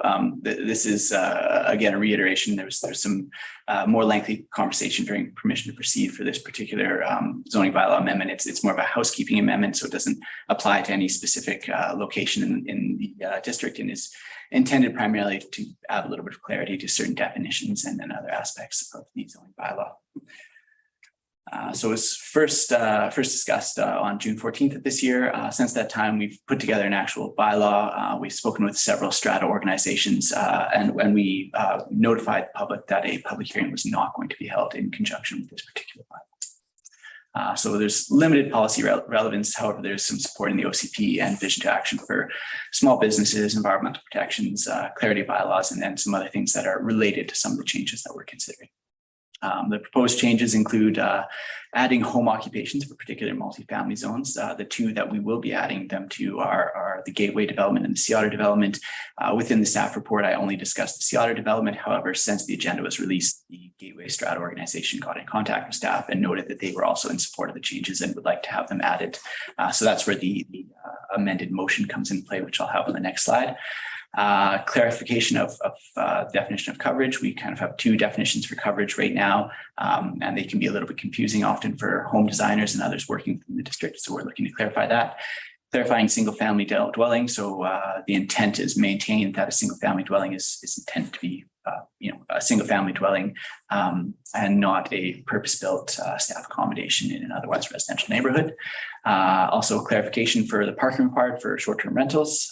This was, there's nothing really changing here. We're just looking to clarify that for each room in a short-term rental, one off-street parking space is required. And then there's a small numbering and title inconsistency that our corporate services staff noticed, and we're looking to change that as well. So that's more of an administrative change. Since the release of the agenda, as I noted, staff have had contact with the Gateway Strata organization, and they are in support of adding home occupation permissions to their zone. Initially, this was left out of the zoning bylaw because we hadn't heard back from them, and we didn't want to be kind of overreaching and adding permissions to a strata that maybe some of the occupants were not in support of. However, the strata has told us that they are in support of it. So staff are recommending the following updated motion to reflect this, that District of Tofino zoning amendment bylaw number 1321-22 be introduced and read a first, second, and third time as amended by including the following section by adding part 41F.1.4 as follows for home occupations, which is adding home occupations to the particular zoned comprehensive development zone that allowed the Gateway development to be constructed. So that brings me to the end of this report. If there's any questions, I'm happy to answer them. Maybe I'll just go back one so that, or has the amendment already been provided to council? Just in case council would like to move forward with that particular motion, it's on the screen. So just to clarify, Ms. Best, electronically, the amendment is included? And no, so the amendment is being presented right now to council live. So if anyone's looking at the council package online, they're not seeing. oh, it's not seeing it online. Okay, sorry about that. Okay, all right. That have been updated. Any questions for Mr. Thick? Yeah, just one quick question. So for some reason, this agenda's gone blank, but just to clarify that these home occupations can exist, but no short-term rental will exist in the Gateway, Tla-o-qui-aht, and the shore. Yeah, certainly. So the original three kind of zones that we were discussing adding home occupations to included the shore. The shore, I did speak with their strata president. He was a little bit unsure about things and he wanted some more time. So at a later date, perhaps when we do another housekeeping amendment, they may come forward and wish to be included in this, but they're not included today. I would note that the zoning bylaw has very specific permissions for home occupations in multifamily zones, and they do not include bed and breakfast or short-term rental operations. So we're not doing that today in any way. Thank you. Super. I'll Okay. read the recommendation. I'm going to read the recommendation Okay. because I have it as amended. Okay. That's all right. Just because I have it, Ms. Best has provided me the language. So I'll move that District of Tofino Amendment Bylaw number 1321/2022 be introduced and read a first, second, and third time as amended to include the following sections H by adding part 41F.1.4 as follows: home occupations. Second by Councillor Challenger. All in favor? None opposed, most carried. Oh, I see, actually, sorry, Councillor Math, I see it was actually up there under that, so I cut you off. Thank you all. Thank you. Thank you. Thanks, Peter. My apologies, I read the first bit, but you can do the next one. Okay, we have 10.4 DVP 0622. This is 1220 Lynn Road. And we have a report from Community Sustainability. Good evening, Mayor and Council. I will be presenting this evening the development variance permit for 1220 Lynn Road. Just going to take a moment and share my screen.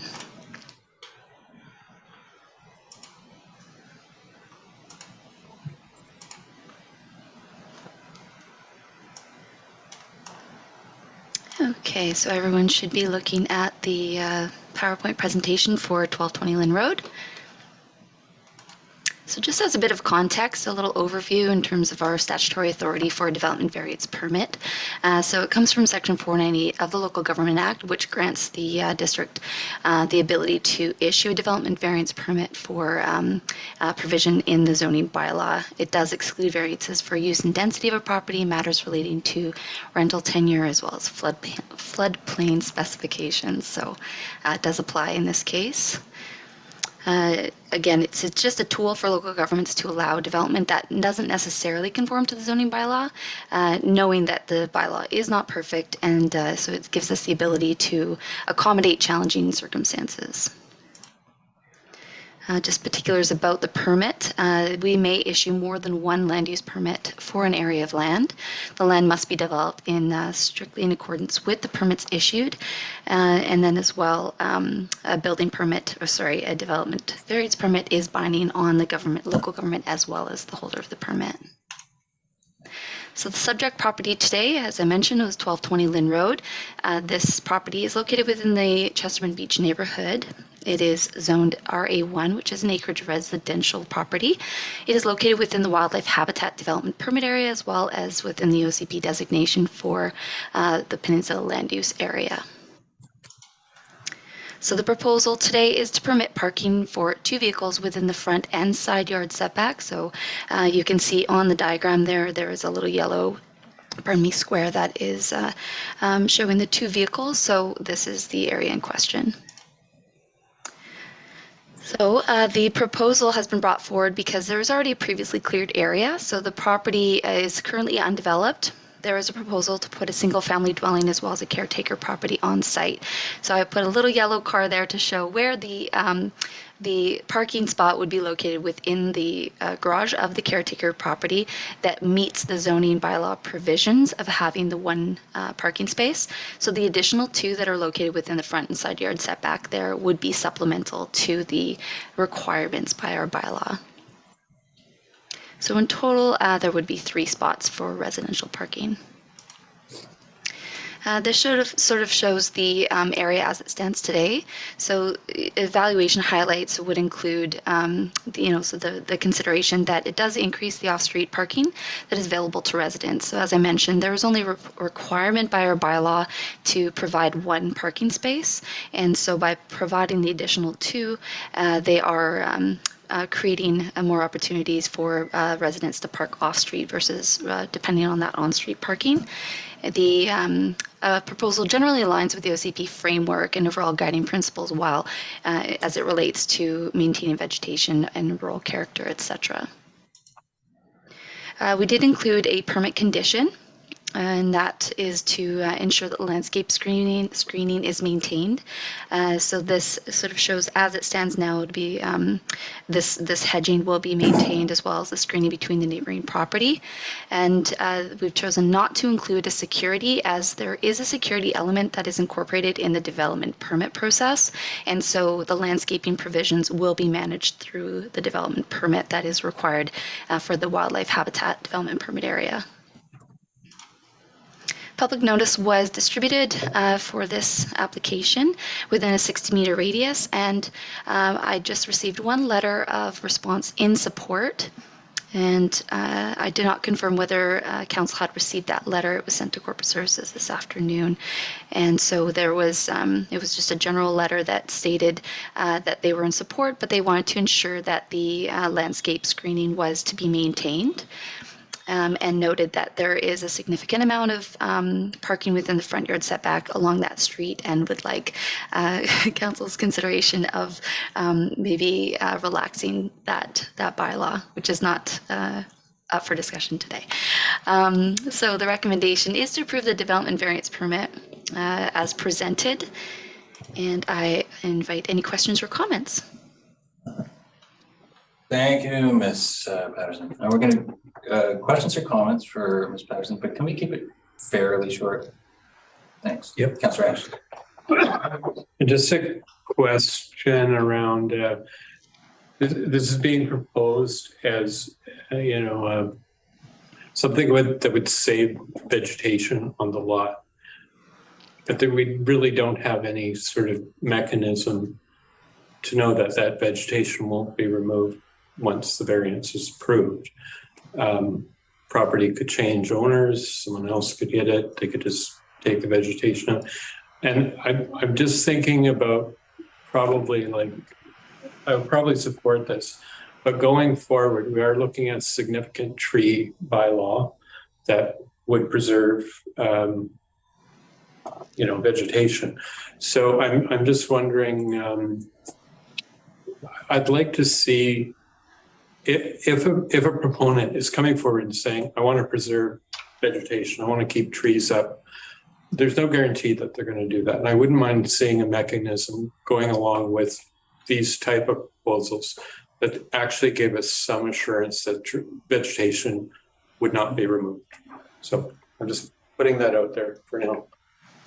I'm not looking for it to be added to this bylaw, I think, but we get these proposals and there's no assurances on the stated goals in the proposals. Yes, thank you for the question. This is definitely a consideration through the that would be managed through the development permit process. We do, as I mentioned, they are subject to the wildlife habitat permit area. So there would be landscaping requirements. So is there an obligation for the property owner to maintain the trees as per the variance proposal? Yes, in that we have the landscape screening provision, but to maintain the trees, no, there is nothing in place that would ensure that they wouldn't take the trees down. This would, when sort of evaluating this proposal, I generally don't like to include that the vegetation retention as a major consideration because we don't have those protections in place. But I think that because they are not required, this applicant can move forward with the building permit with the one parking space. They can move forward with the development permit with the one parking space. So it is really just the intentions of the property owner to avoid having to remove those trees, because if they want more parking on property and they don't get the variance, they yes, they can remove trees, but it is the intent not to.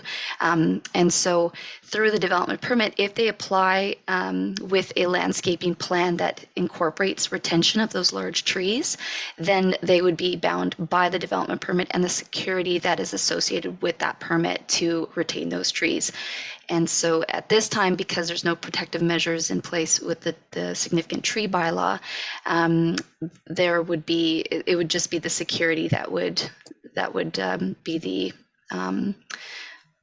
the security, ensuring that those trees would not be removed. Thanks. Thank you. Oh, it's Councillor. Yeah, I agree with Councillor Anderson's question. I'd like to see something like that, where there was a deposit or something put down that was refunded upon compliance, but that's another day. My question was, what happens if we give this and then in 10 years' time, the road gets widened? What happens to those parking spots, or how do we deal with that in just a couple of sentences? I don't need a big long explanation. I'm just trying to think about, I think it's great that the proponent is trying to make more parking, but I just wonder, what does the district do in 10 years' time when, if the road needs to be widened, or does that happen? Can that happen? Thank you for the question. I believe that would be a larger concern because we would be talking about encroaching on private properties. There is along, the highway, we do have Ministry of Transportation Infrastructure has a setback, but on the district side of things, the district right of way essentially starts at the property line, and so if we were to encroach on that property and in effect minimize the parking ability within that front yard setback, I think that would definitely be it would be part of a larger discussion. Okay, thank you. Looks like no further comments from council. Okay, I'll do. That the development variance permit number 06-22 DVP 0622 attached as appendix 1 to report titled DVP 0622 1220 Lynn Road, parking within front and side yard setback dated August 9th, 2022 to vary District of Tofino zoning bylaw number 770/1997 for lot 5 DL132 Clayoquot Land District Plan VIP 523289 PID 017539869 be issued as follows. A. Vary part 6.7 of the District of Tofino zoning bylaw number 770/1997 to permit parking within the front and side yard setbacks as presented on the proposed site plan attached as Exhibit A to DVP 06-22. Wow, seconded by Councillor Thick. Any further comments? Seeing none, all in favor? None opposed, motion carried. Thank you. We have 10.5. We have local election update. Verbal report from Ms. Best. Hello, Mayor and Council. I'm going to be seated here for my presentation, just because this will be recorded and used for the municipal website for TofinoVotes.ca. So this is information for the general public, for council, for electors and voters, and anyone interested in the upcoming election. And without further ado, I will start the PowerPoint presentation.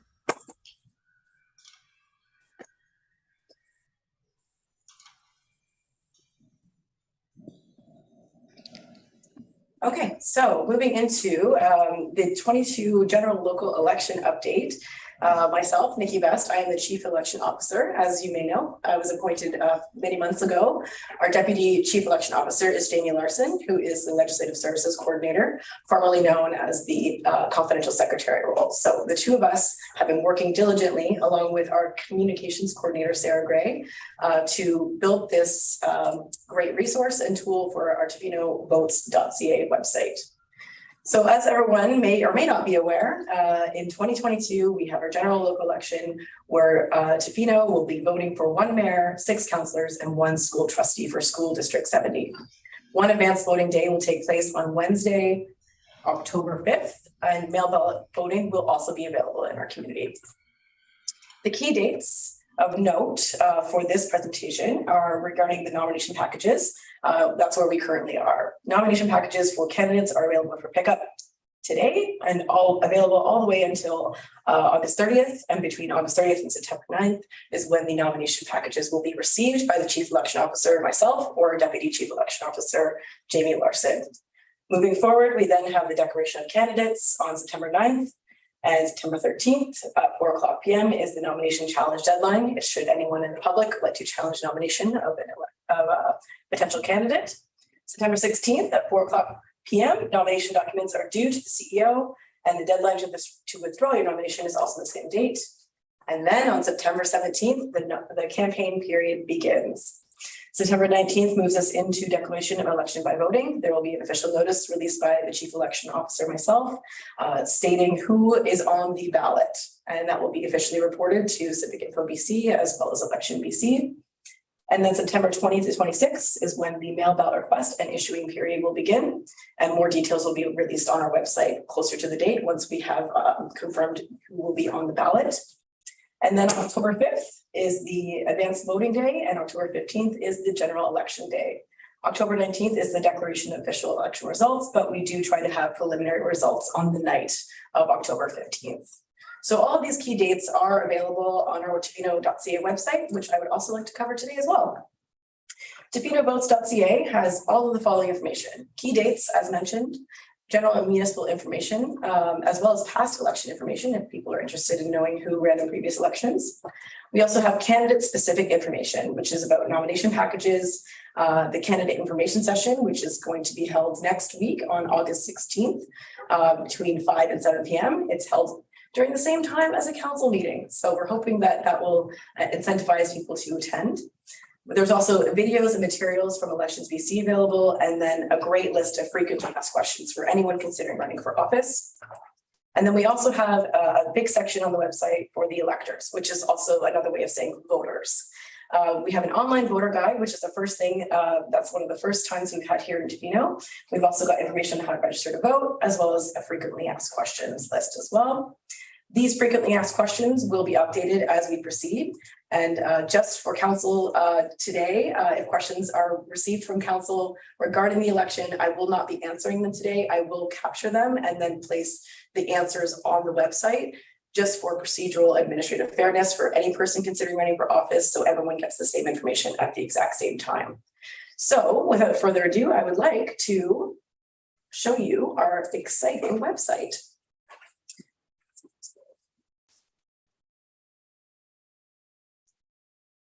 And yes, no, I'll close this PowerPoint and share this screen. So if you were to type tofino.ca in a web browser, you will be brought to this page here.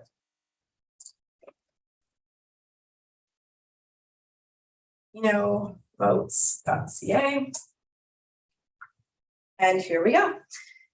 At the beginning, you'll see electors, candidates, and past election information. So for the 2022 election, you will see the dates and some information. We do have an election day countdown, so 67 days till general voting day, which doesn't seem like a lot of time anymore.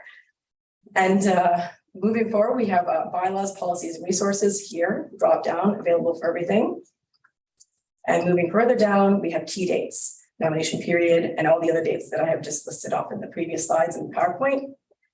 We have the online voter guide, the electors page, and the candidates page. One thing I really want to point out today, and this is for great information for everyone, is this online voter guide is an interactive tool for people to figure out how to vote in our community. If you want to vote by mail ballot, or if you're eligible to vote at all, or if you want to know if you are a resident voter or a non-resident property elector, this is what you would do. So say you had a friend who didn't know how to vote. You would bring them to this page and say, let's go here and go. Use this online voter guide to find out more information about voter eligibility and the ways you can vote in the 2022 Tofino election. Fields with an asterisk are required. So these are the first eligibility questions right here. Being 18 years of age, are you a Canadian citizen? Are you a resident of BC for the last 6 months? And once you meet all the qualification here, so you go, yes, those are all true. But if you weren't meeting any of those requirements, you click no. And the online voter guide would say, unfortunately, you need to meet all these requirements, so you would not be eligible to vote. But let's, for this instance, say, it's me, Icky Best. And if I was to vote, I would say, yes, I'm eligible to vote. Check one of the following is now the next question. I don't live in Tofino full time, but I do own property in Tofino, or I live in Tofino full time. So if I was a property owner here, I would click this. And that tells me that I'm a non-resident property elector. If I own property in trust or owned it by a corporation, that's another question we need to ask, because whether people know it or not, you cannot vote as a non-resident property elector if your property is owned by a business. You must own it as an individual. So if you say yes here, we're going to let people know right away. Unfortunately, you cannot vote as a non-resident property elector if your property is owned by a business. This was one of the main confusion points for a lot of voters in the last by-election. So when I arrived here, there was quite a bit of confusion for property owners that felt they had the entitlement to vote, but it was actually a corporation that would be entitled to vote. And of course, as we know, corporations do not vote in general elections. So this kind of removes the veil behind all of the rules and regulations that are provided by us, by Elections BC. But if you went backwards, you can say, oh, my property isn't owned by a business, it is owned by me, then you can say, do you own your property with anyone else? And whether you knew it or not, if you wanted to be your non-resident property elector and you shared your property with other people, you must have consent of the majority of the property owners to have that vote for that property. So every scenario, every possibility of how to vote has been worked out in this online voter guide to allow people clarity on what they should be asking for when they come to get their voting sorted out, whether it's eligibility, whether they want to register with mail ballots, whether they live here. So for example, I live here in Tofino full-time. Will I be in Tofino during advance voting or will I not? And let's say I'm not going to be here, I'm not sure. Well, then that means I'm a resident for mail ballot voting. And then on the website, we will provide that information for people that need to register. I think this is one of the greatest tools we could provide to voters because it really provides clarity, lots of straight information. And at the end of the day, if we have front desk staff or people in the public or even candidates want to walk people through how they can vote here, this is the tool. So I'm very happy to present that. And I would just like to say thank you very much to our communications coordinator, Ms. Gray, for putting that together and programming that site. I know that was a daunting task, but she made it happen just in time for today. So I'm really pleased with that. And I will take questions, but as I said before, I will not answer them today. I will provide them online for everyone at the same time. Excellent. Councillor Steer. I know you're not going to answer, but just so that it's noted, I did have a question from the public about when does mail-in dates post, like when someone sends in their mail-in, is it does it have to be received by October 15th or it's the postmark of when it's sent? Great question. I have a question. Yes. Just want to clarify what is the deadline for picking up the nomination package?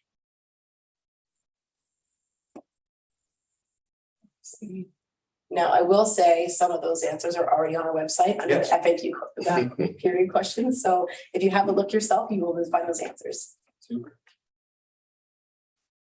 Excellent. Seeing no other questions, looking at the screen. Let us move on. Thank you very much. This is great. Great website. Looks fantastic. No bylaws. Business initiated by council members. Any reports from committees? Appointments, Councillor Thick. Yeah, I was just going to say that at the last, I'm the District of Tofino representative on the Tourism Tofino board, and just to report that things were looking really well for the financial side of the MRDT in particular. So just to say that they were doing better than budgeted, and there also Tourism Tofino was on the hunt for a new executive director in the fall. So fantastic. In case anyone's interested. Just a quick question, Councillor. When you mean by for the MRDT, that means, so I'm assuming that means accommodations are booking really well this year. I'm assuming that would be the backstory to the MRDT. Okay. Doing well. Yeah. Excellent. Anybody else? No. Seeing none, okay, we'll move right on. Question period. Anybody signed up for question period was best? Thank you, Mayor Law. We don't have anyone currently signed up, but I would like to remind the public that we have 0 attendees at the moment, so there are no questions. Super. And what we can do is we can move into the closed session. Anybody like to do that? Or do you want me to? All good. Okay, go ahead, Councillor. I'll move that the meeting be closed to the public pursuant to section 90 of the community charter to discuss matters relating to 1A, personal information about an individual who holds or is being considered for a position as an officer, employee, or agent. 1C, employee relations, and 1L. That's L, right? I think so. Discussions with municipal officers and employees respecting municipal objectives, measures, and progress reports for the purpose of preparing the annual report under section 98 annual municipal report. Seconded by Councillor Thick. All in favor? None opposed, motion carried.